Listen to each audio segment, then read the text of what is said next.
Ruben, what were your thoughts on how that game kind of went for yourself? I think we lost control of the game for 5 minutes and we paid the price. I think we did some things well.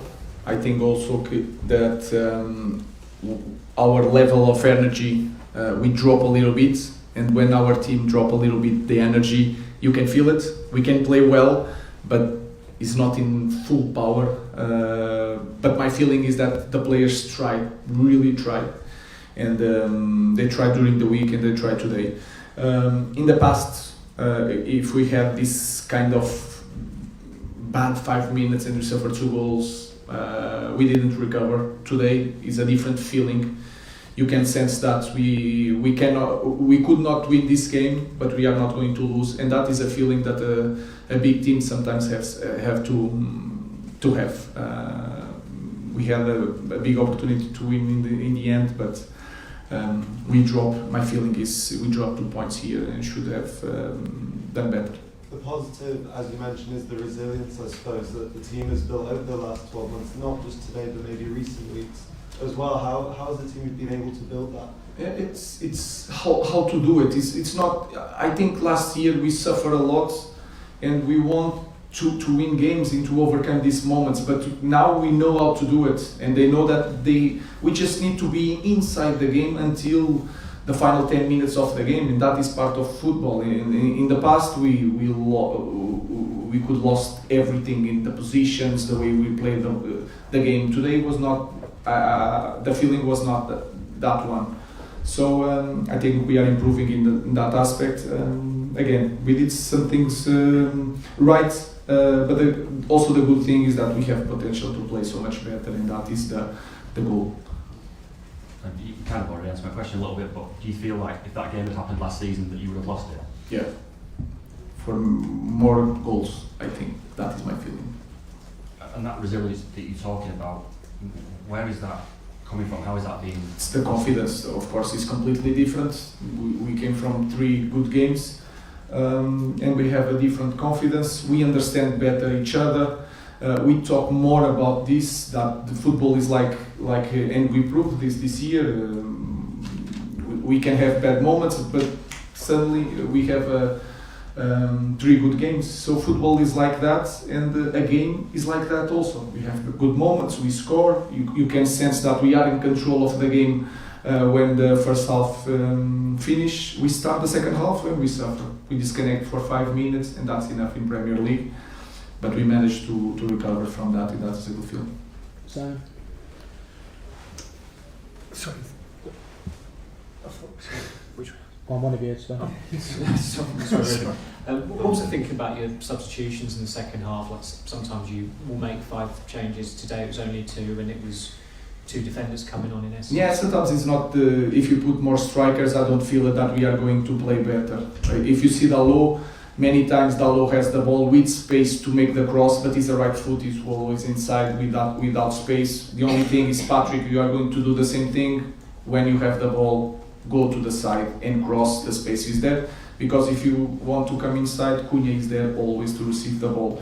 Nus, if you see the end of the second half, Lenny was the guy always with space to run with the ball, and is Nus is a fullback, so we try to use the characteristics of the players. And then it's not the quality, because we have a lot of quality on the bench, but sometimes I had the feeling if I'm going to stop the game all the time, I'm going to break something. And I think we were improving during the second half. So my feeling was I'm not changing anything in the guys in front. We have the talent there, maybe. And I know that Amad can do so much better, but I know that Amad 1 against 1 is really dangerous. So sometimes we just expect that one guy that is not doing a great game can change the game for us. He managed to score, but again, we have potential to do so much better, and we lost 2 points today. Ruben, I understand what you're saying, but if you're Kobe Mainu or Joshua Zirkzee sat on the bench and you feel you can do something in the game and you just sit there, how does that make them feel, and how do you deal with it? No, I could do the same thing if Kobe Mainu or Mason Mount was there also. Kobe Mainu, Josh, and then you have to imagine the game. Josh is better. It's like a little bit like Cunha playing between the lines. And if you see the game, we have a guy that needs to be inside the box, and Ben is the best one to do that. Sometimes it's the characteristics of the games, and they know that is something. It's just a moment. We try to do our best. It's nothing to do with the quality that we have on the bench, and you have a lot of games that happen. Ruben, those 2 goals you conceded in that short space of time, is that an example of why you just won't get carried away as a manager, and a sign that defensively there are still those weak moments that as a team you need to address in the league? I mean, both goals were quite disappointing, really, defensively. That is because of everything. I understand the momentum of our team. Nothing it changed radically from the last week. Just the confidence and the results. The way you see our team is different, but the way I see the potential of the team in the moment that we are doesn't change. So it's my job try to maintain the team balance. And then if you see the first goal is a gamble. I want Ahmad playing in that position, but he's not the best one to defend cross. So I think we are better if we press high, if you have more guys in front to control better the games. If I have a different guy there, maybe we could defend better that. Then it's a gamble. And we try to do that, changing the characteristics game by game. But it's not just about the defensive aspect, it's also the moment of the team and the moment of our club. Okay, last question, Carl. Mr. Amorim, on Thursday you spoke a little bit about how your team varies, the difference in energy they play away from home versus at home. Did you think that energy dip was because you were playing away from home? I don't know. I think it is. If you play nowadays and you were there, if you play at Old Trafford, you can feel the vibe, and that can help us in certain moments. We need to regain that feeling of a big team that doesn't matter the environment. We can control everything, but we are not there. But also, if you see the big teams also in our big teams, also other big teams in our league, they are more comfortable playing at home. So that is normal. What we need to do is to put that energy, and sometimes it's harder to put away, but we need to push from ourselves that energy, because our team needs to play in full energy to be really, really good. If we drop a little bit, you can feel it, even seeing the team. You've spoken a lot about confidence. Now, do you think your team is just more confident when they play at home? Yeah, I think it's just the sound of the first plays when Ahmad has one transition, and you saw so many transitions today when they bounce the ball.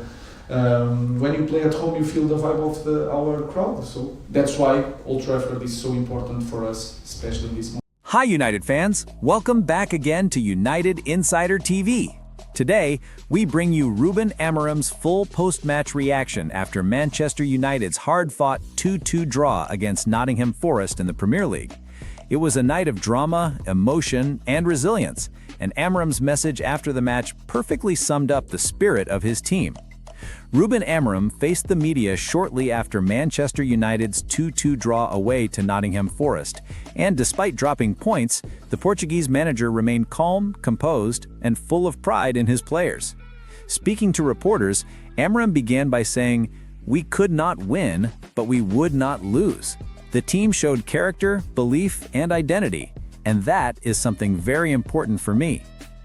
It was a result that ended United's 3-game winning streak, but Amorim made it clear that the performance, not just the scoreline, was the real talking point.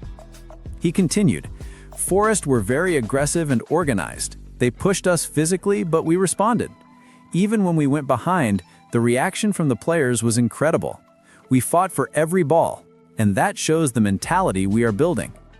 Amorim was also full of praise for Diallo, who continued his fine form by scoring a brilliant goal once again. Ahmed has been improving a lot. His positioning, decision-making, and confidence in front of goal are growing every week. He's playing with freedom and belief, exactly how we want him to. When asked about Bryan Mbuemo and Matheus Cunha, the manager smiled and said, "They connect very well. You can see the chemistry on the pitch. They understand how to attack spaces and press together. That's part of what we've been working on in training." Amorim finished by reminding fans that the project is still developing, but progress is clear. We are not there yet, but we are getting closer every game. The team is improving, and that's the most important thing. The fans should be proud. The players gave everything. As Manchester United now prepare for their next Premier League clash, Amorim's message is simple. United may stumble, but they will never stop fighting. Thanks for watching, Reds. Don't forget to like, share, and subscribe to United Insider TV for more exclusive Manchester United news and interviews.